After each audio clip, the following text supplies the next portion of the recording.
Wanadhani ya si bongo lala. Tumejamu sijifanye uja notice. Wanadhani ya si bongo lala. Tumejamu sijifanye uja notice. Wambie punde imechoka sana. Tumejamu sijifanye uja notice. Wambie punde imechoka sana. Tumejamu sijifanye uja notice. Get ready, get ready, get ready, get ready, get ready, get ready, get ready. My people, William Samoe Ruto. Sikizeni Jimmy Wanjigi. Shida ya hii nchi wakati huu ni shida moja tu. William Samoe Ruto. Hakuna shida nyingine. Mumesikia shida ni nani? Anyway, mambo ndio hivyo. Aluta, sisi ni macho tu. Uongozi mbaya haijui dini, haijui kabila. Uongozi mbaya haijui chama. Uongozi mbaya haibagui, ina affect kila mtu, everybody. Poor leadership affects all of us, and good leadership benefits all of us. So here is the game plan. Ignore the rumors that Joho will vie for presidency in 2027. Of course it's true, but Joho is not vying with an intention to win. It's only that somebody in State House may advise the president that mtu kama Joho akisimamishwa kama president anaweza prevent watu wa Mombasa kupigia Kalonzo kura, anaweza haribu numbers huko Mombasa, huko Coast Region, ndio wale watu wengi wenye hawajaridhika na hii uongozi ya rais wafanye nini? Hesabu yao yaribiwe, wasifuate Kalonzo Musyoka ama mtu mwingine mwenye neza kuwa ako in a better position ya kureplace William Ruto. But my main point is this.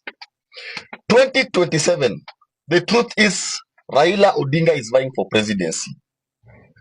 2027, Raila Odinga will be in the ballot. But the difference between 2013, 2017, 2022 and 2027 is, in 2027, Raila Odinga is not in the ballot as Raila Odinga who wants to win elections and serve the people of Kenya. No. Here is the game plan. In a free, fair, credible, verifiable and transparent election that reflects the will of the Kenyan people, truth be told, even Angel Gabriel, Angel Michael and God know President William Ruto, in a free and fair election, President William Ruto will be a one-term president. Because all the 47 counties, people are crying for change. People are saying, for the first time, God gave us a president who assured us that our tribal differences aside, our religious differences aside, poor leadership affects all of us equally. So, in ndio sababu Raila Odinga anaenda kuvai. But the IEBC we have, the chairman, the referee, has been elected or appointed in the image and likeness of State House agents. I mean, only ordinary Kenyans ndio wajui who is going to be the IEBC chair. Only Kenyans don't know who the next the person who will replace Chebukati ni nani. But Raila Odinga knows, William Ruto knows, the likes of kina Nurdin Haji washaitamba huyu mtu in fact sasa kwa hoteli anakula anakunywa, ashafanywa orientation na ashapatiwa mpaka wewe, this is why we are appointing you to be the next IEBC chair. So this is what they are going to do. With the referee on their side, we are going in an election where Raila Odinga will be vying to discredit Kalonzo Musyoka. Raila Odinga will be vying to invalidate Kalonzo Musyoka. Raila Odinga will be vying to make sure that Kalonzo Musyoka is not a subject matter in the 2027 contest. Now, immediately after voting and counting of votes, the IEBC chair will declare that no one between William Ruto and Raila Odinga has achieved the threshold of 50+1 to be declared a winner. Na aseme, sasa juu hatujakuwa na mshindi, Raila ako na 50, William Ruto ako na 50. The truth is, Raila hata atakuwa na 50, Raila anaweza kuwa kona 15 na William Ruto anaweza kuwa hata akona 10. Of course itakuwa ni any other person, be it Maraga, be it Matiangi, be it Kalonzo, ameshinda, but ameshinda with a very big margin. But now IEBC is going to create a narrative that you know what is happening. Nobody has achieved the 50+1 threshold. Raila has 50 and Ruto has 50. Then waseme, we are giving Kenyans 1 month. We are now going for a rerun. Before that rerun, Raila Odinga will declare that he is now shifting his support to, no, he is now not contesting against William Ruto, but instead he has now endorsed William Ruto as the undisputed President of the Republic of Kenya, with an intention that if Raila Odinga backs up William Ruto, majority of his voters are going to vote for President William Ruto in the rerun. So we will have an election whereby the referee and 2 players are colluding to create an non-existing figure, to create an impression that with Raila Odinga and William Ruto on the same side, with Raila Odinga supporting William Ruto is going to win with over 80% votes, which is a lie. Why am I telling you it is a lie? I'm a Luo. And from Luo Nyanza, for the first time, majority Luos are saying Raila Odinga has followed William Ruto as Raila Odinga and not the Luo nation. Again, our Luo brothers are saying they have suffered, they have died, they have been tortured, they have been tormented for the sake of Raila Odinga's greed, his pocket and his stomach. Enough is enough. Raila Odinga has ate all he wanted, has enjoyed all he wanted, and even if it was a compensation, he has overcompensated himself with the goodies he wanted from the government. It is time for Luos to carve their own path and collude with other people of goodwill, form a government that will serve Kenyans with honesty and integrity as the software to good leadership. Now, I want to ask a question. We know very well that some people in government are against a free and fair elections.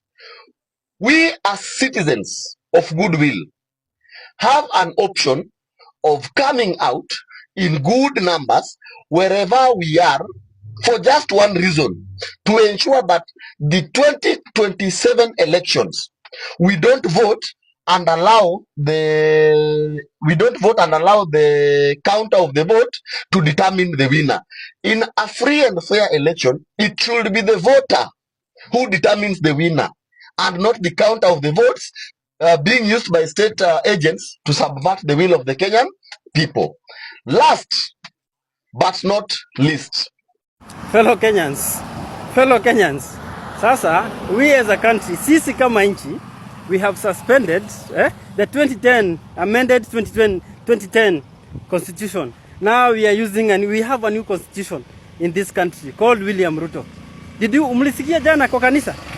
William Ruto akisema ati wabunge wasipopitisha sheria ama bill jinsi ambavyo yeye anataka, ataikataa. He will not assent it. Yeye ataikataa. Yani William Ruto, hii nchi unaidrive kama family. Hata kwako najua bibi anakuwa na usemi. Najua hata watoto wako wanakuwa na usemi kwako. Sasa sisi kama nchi imefika mahali wewe ndio unatuambia venye tutafanya. Not as the people, see venye watu wanataka, not as per the constitution. Hadi my MP, hadi this is very bad. Now, you want to fight corruption. Ni corruption gani unapigana, and you are the face of corruption? Not only in Kenya but worldwide. Ni corruption gani wewe unataka? William Ruto, the people of Kenya, watu wa Kenya cannot trust you with anything. Hawawezi kutrust na anything. Saizi they cannot trust you. They are regretting. People hapa nje, they are bitter with you. You have stolen everything, you are killing everything. No, hakuna constitution nafuatwa, alafu unatuambia tunapigana na corruption. So wewe si lazima ukuwe rais 2027. It is not a must. Na wewe goja 2027, we are sending you home. Ulikuja ukapumbaza wa Kenya. Sijui wewe na hiyo sura yako na nini na uongo mingi, kanisa kila mahali. You think Kenyans are foolish, are stupid. Kenya are no longer stupid. You cannot hide under that skin again. Wakenya wamekujua wewe ni nani. Kenyans have known you. you are greedy, you are killer, you don't care about the people. Wakenya wamekujua and they are waiting for you. They are waiting for you. His salary is 1.4 million shillings. We know this. He contributes in Harambes in excess of 10 million shillings every month. How on earth would you justify One that? could argue he's in business. He's a businessman. He's got other businesses that he's running.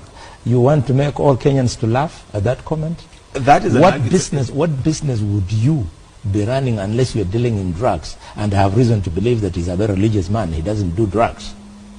What business would you be doing that would allow you to be siphoning out of the business working capital and throwing it away at 10 millions every week? But Boni Mtetezi, the same argument you're making, yes, that what business would you be doing, because it is vague, we don't know. It's the same argument one could make and say, but possibly there is a business one could be doing. Let me tell you, it is serious. And as a professional in the media, never be guarded when you're dealing with corruption. Corruption is a very bad thing. For every 1 million you hear Deputy President Uhuru has donated, he normally accompanies it with another 1 million from the president.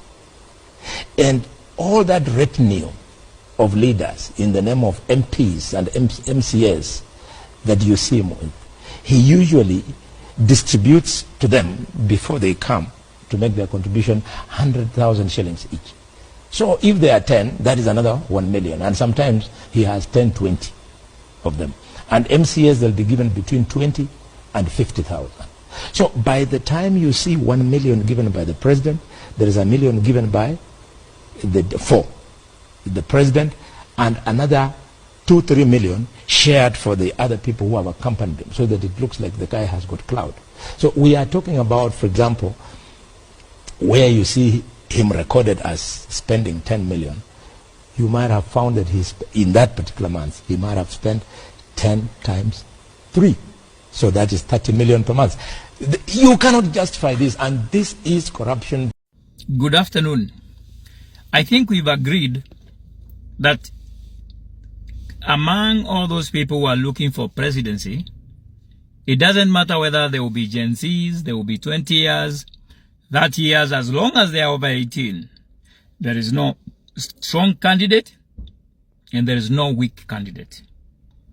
I don't believe that a very strong candidate means that there's someone who is very tough, like Dr. Matiang'i, or as humble and polite like Okiya Omtatah and David Maraga, the former Chief Justice. So let us agree. When we decide to support a candidate, we will not support them because they are strong or they are weak. They are all equal. It depends on what they are giving Kenyans. All right? So please, let's agree. You like me, why them a fight me, you like me, chewing a bone with a bite.